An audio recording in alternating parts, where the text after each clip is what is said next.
আমাকে বলছে যে সোনা তুমি এখানে থাকো, কোথাও যাইও না। আমি ওকে বিয়ে করতে চাই, আমার আর কোনো দাবি নেই। শারীরিক সম্পর্ক হয়েছে? হ্যাঁ, শারীরিক সম্পর্ক হয়েছে। ফেসবুকে আলাপ হয়েছে, 2 বছর যাবত আমাদের পরিচয়, কথাবার্তা হয়েছে।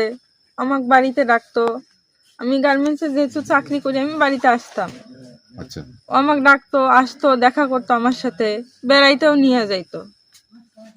তারপর সে ঢাকা গেছে গত ডিসেম্বরের 12 তারিখে, ঢাকায় গেছে চাকরির জন্য। আমাকে বলি গেছে যে আমি ঢাকায় আসছি, আসো আমার সাথে দেখা করো। আমি দেখাও করছি, তার সাথে দেখা করছি, সম্পর্ক 2 বছরের, অনেক কিছুই তো হয়। হ্যাঁ।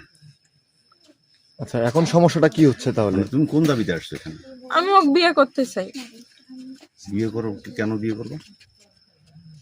বিয়ে করার তো কোনো কারণ আছে, তাই তো আসছি এখানে, নাহলে তো আসতাম কারণটা না। জানতে চাচ্ছি। সেই কারণটাই তো জানতে চাচ্ছি, মানে কারণটা কি খুলে বলেন, না খুলে বলে তো বুঝতে কারণ পারবে না। ও কয়দিন ধরে আমি বলতেছি আমরা বিয়ে করব, চলো। ও বলে না, এখন না, পরে বিয়ে করব। আচ্ছা, এই নিয়ে একটা ঝামেলা হয়েছে। হওয়ার পর গত 21 তারিখে আমি ওর অফিসের ওই জায়গায় গেছি। আমার দুলা ভাই বোন আসছে বাইপেল পর্যন্ত, ও দেখা করে নাই। আমার হাত টানি নিয়ে যা রপ্তানি পর্যন্ত নিয়ে গেছে। নিয়ে যাওয়ার পর পরে বলতেছে তুমি এখান থেকে যাও, আমি তোমার রিক্সায় তুলে দিই, আমার ডিউটি আছে, ইভিনিং ডিউটি 2টা থেকে শুরু হয়। আমি ডিউটি করি, তুমি কি আমার ডিউটি চাকরিটা খাবা? আমি কই কে, তোমার চাকরি আমি খাবো কে? আমি কি তোমাকে চাকরি খাওয়ার জন্য ভালোবাসছি আর তুমি ঢাকায় আসছো এই জন্যে? এই কথা বলে আমার কটর তুলি দিছে, আমি যাই নাই।